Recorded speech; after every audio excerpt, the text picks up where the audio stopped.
U.S. Marine Trevor Reed has been freed from Russia in a prisoner swap. Russia convicted Reed in 2020 on assault charges, and he has been in prison since. Those charges stem from 2019, when he was accused of assaulting a police officer after a night of drinking. Reed pleaded not guilty and says he has no recollection of the incident.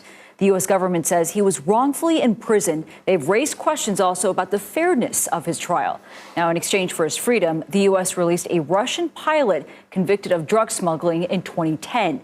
Reed's parents spoke to CBS News earlier this month about the trial and their efforts to get their son back home. After months of hearings, in the closing arguments, the prosecution, which is a joke, spoke for about 15 to 20 minutes, and our defense attorney spoke for 7.5 hours. They were expensive. We spent most of our retirement for our legal fees in Russia, essentially not to get him off, because we learned about 4 or 5 months into it that that's not going to happen. But we spent it really to convince the United States government that he's been taken hostage for trade. For more on this, let's bring in CBS News Chief White House correspondent Nancy Cortez. Nancy, great to see you. So, of course, this is happy news for a lot of people. What are the White House and other government officials saying, though, about the prisoner swap?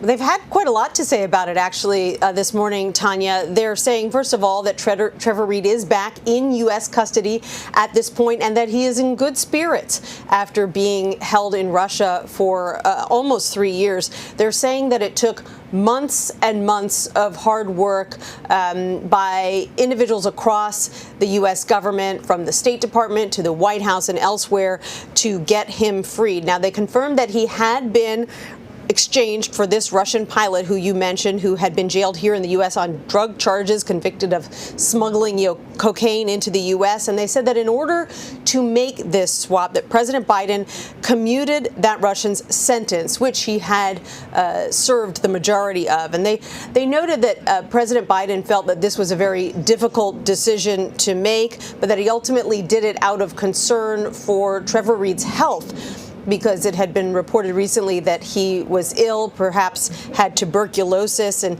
in a statement this morning, President Biden said, quote, "The negotiations that allowed us to bring Trevor home required difficult decisions that I don't take lightly." And of course, this negotiation comes at a time when the relationship between the U.S. and Russia is strained, to say the least. Do you think this will have any impact on the diplomatic relationship between the two countries?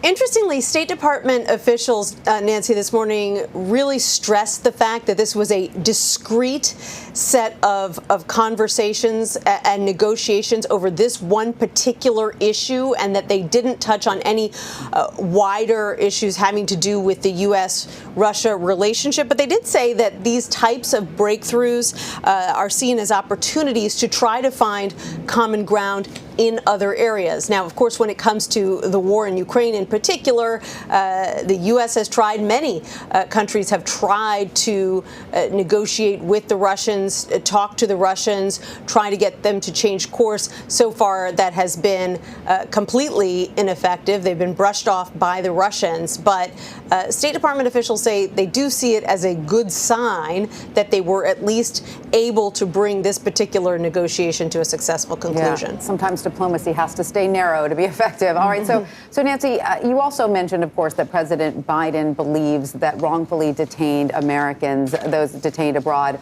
are a big priority of his administration. He's committed to bringing them home. What more can you tell us about that? And has there been any reaction from the families of other Americans who are detained abroad? There has, particularly from Paul Whelan, who has also been detained in Russia for a few years. He's actually been there since 2018, so he's been held for longer than Trevor Reed was. In his statement, President Biden said he's not going to stop working until Paul Whelan and others are back home as well. But we heard from the family of Paul Whelan. They said that while they're, of course, overjoyed for the Reed family, that they are left with a lot of questions this morning about why this prisoner swap, this deal, only included this one very prominent U.S. prisoner in Russia and not Paul Whelan. Just by way of background, he is a former U.S. police officer. He reportedly was in Russia for a wedding. He now works in corporate security, and he was accused by the Russians of being a spy, which the U.S. says he is not. U.S. officials at the State Department continue to say that it's a top priority to get him out, along with Brittany Griner. She's the U.S. Griner, rather. She's the U.S. basketball player who was detained in Russia earlier this year. So they say that those negotiations are ongoing, and the fact that they had this one breakthrough doesn't mean that they, that they're done with this particular set of conversations with the Russians. Absolutely. Tough conversations. Nancy Cortez at the White House, thank you so much. You're welcome.